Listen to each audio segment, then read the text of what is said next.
Et bonjour à tous, amis auto-entrepreneurs, bienvenue dans notre vidéo de la semaine. Mais pourquoi est-il déguisé, vous demandez-vous?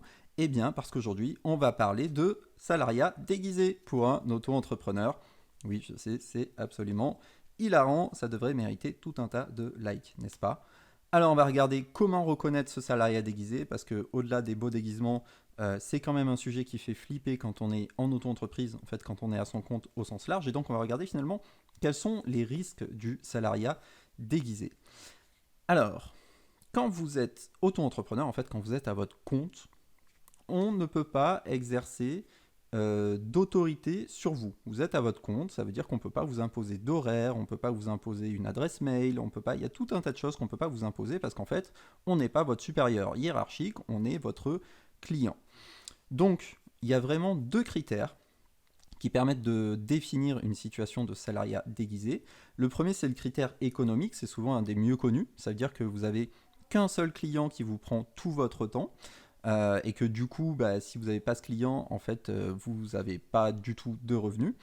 Et le critère juridique, qui lui est le lien de subordination. Donc là, c'est comme je disais, si on vous impose des congés, des horaires, des sanctions, dans ce cas-là, ça veut dire que potentiellement, vous êtes considéré comme un salarié, et donc ça peut être considéré comme du salariat déguisé.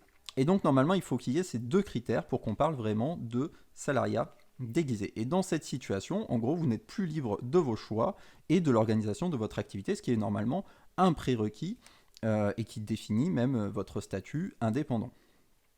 Ok, mais alors concrètement, qu'est-ce qu'on risque? Parce que notamment, alors, le lien de subordination, etc., souvent ça va à peu près, ou en tout cas on en entend un peu moins parler, mais le critère économique, c'est vrai qu'on a beaucoup d'auto-entrepreneurs qui nous disent mais moi j'ai qu'un client, voilà, ça fait 2 ans que je suis chez lui, j'ai fait toutes mes missions.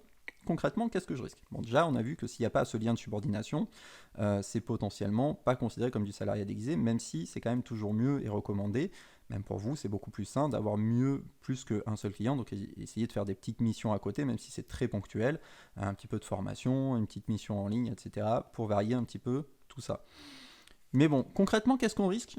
Eh bien, en vérité, pas grand-chose en tant qu'auto-entrepreneur. En fait, les risques, ils sont principalement portés par l'entreprise qui vous embauche. Tout simplement parce que si votre contrat de prestation est finalement requalifié en contrat de travail, ça veut dire qu'il va falloir rembourser les prestations sociales, sauf que les prestations sociales en question, elles sont en fait à payer par votre employeur, pas par vous-même.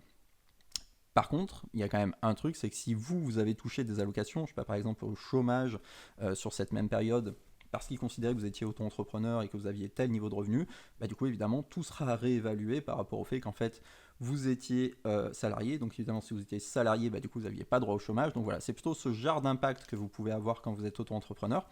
Mais sinon, on ne va pas venir vous chercher de cotisations supplémentaires.